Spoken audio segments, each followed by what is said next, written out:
Welcome to a couple of Bunkys. Okay, so this video we're going to be going over how we went ahead and repaired damage to a early 1900s mahogany bed with some fire and water damage from a house fire.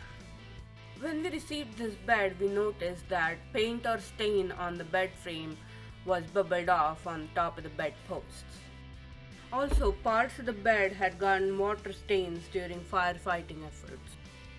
The veneer had actually started peeling apart, probably because of the heat had somehow diluted the glue that held everything together.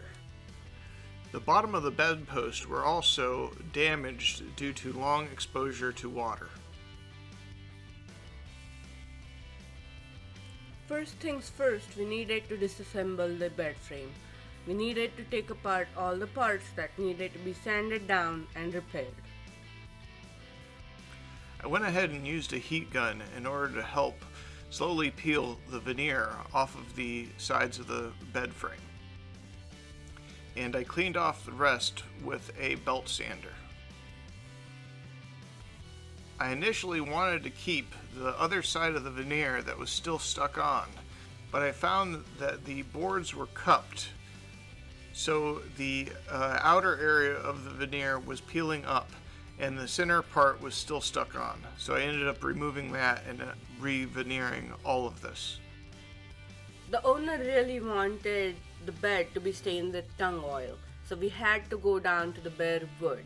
That meant a lot of sanding. We started off with flat surfaces and then went down to the nooks and crannies.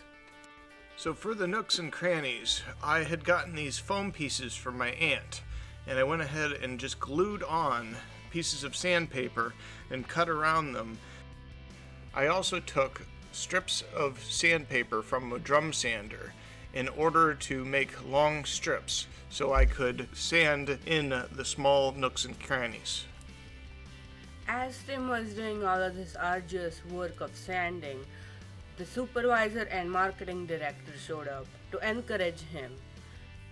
Bunky Cat likes to go ahead and watch me do my work. He is rigorous and he does not like slackers. And sometimes Bunky Cat just wants attention.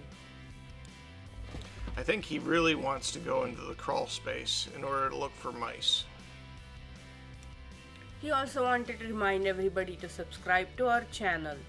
If you like our content, please go ahead and hit the like button, leave a comment what did you think about our project, and check out our social media pages on the links in the descriptions.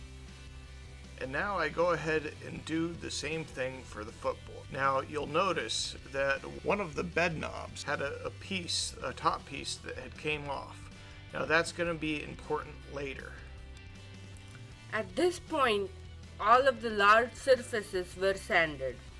Then Tim got out a flap disc, attached it to his Dremel, and started sanding more complicated round surfaces.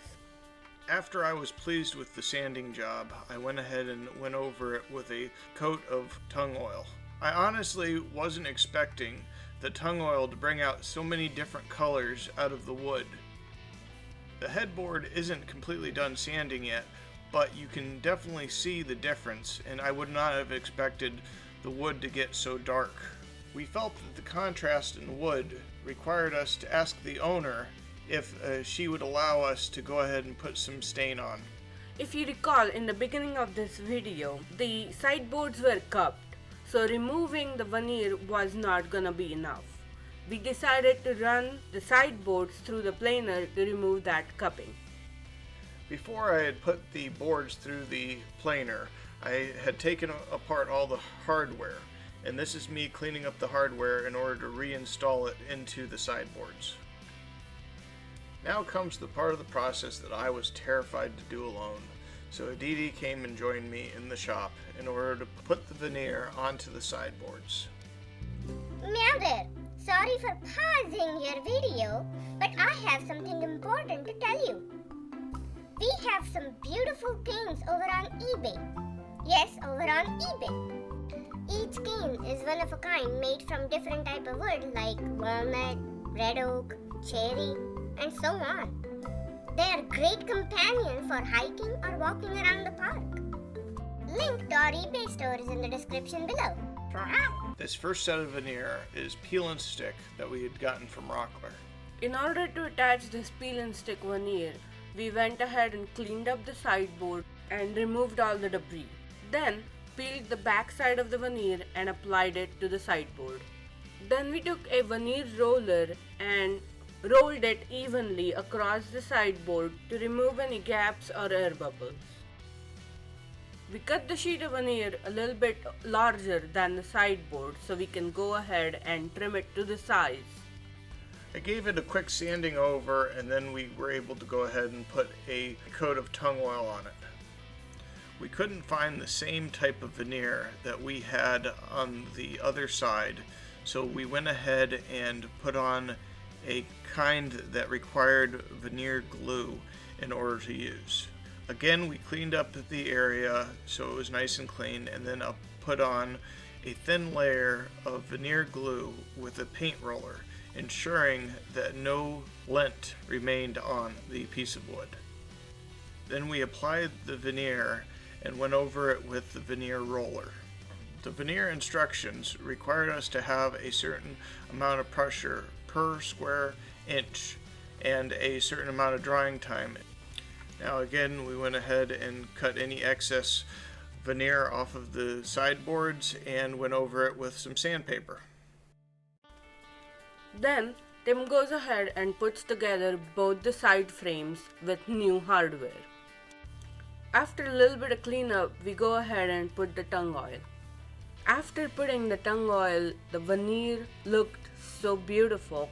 However, it was a completely different shade than the rest of the bed frame. We went ahead and got permission in order to use some dark stain, and we went over a lot of the areas with dark stain, and what we found was that since we stained it, it ended up rubbing off fairly easily onto clothing and different things like that, and we didn't want to ruin the customer's sheets. So I asked her politely whether I could go ahead and put polyurethane or some way of sealing the wood. She agreed to a satin polyurethane, which we went ahead and put over top of everything. Finally, we went ahead and did the same process to the headboard. The owner wanted some slats cut in to support the box spring. So we cut out some boards to length and planed them down. We squared up the boards and made them ready to get a round over.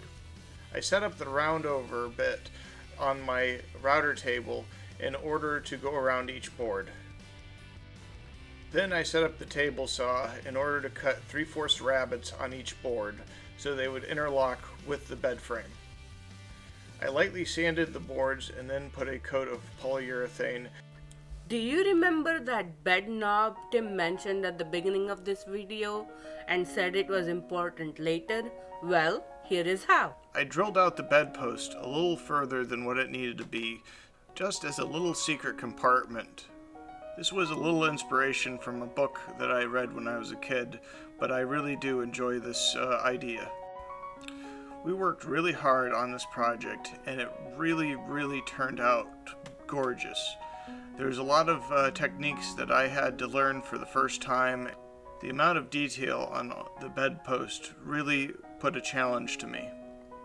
We recently started a new website called bunkyswoodworking.com. That's BUNKYS woodworking.com. Keep us in mind for your future woodworking project. We can be also contacted via social media pages. They are in the link in the description below. You can also find us on patreon.com/coupleofbunkies. All of our social media links are in the description below.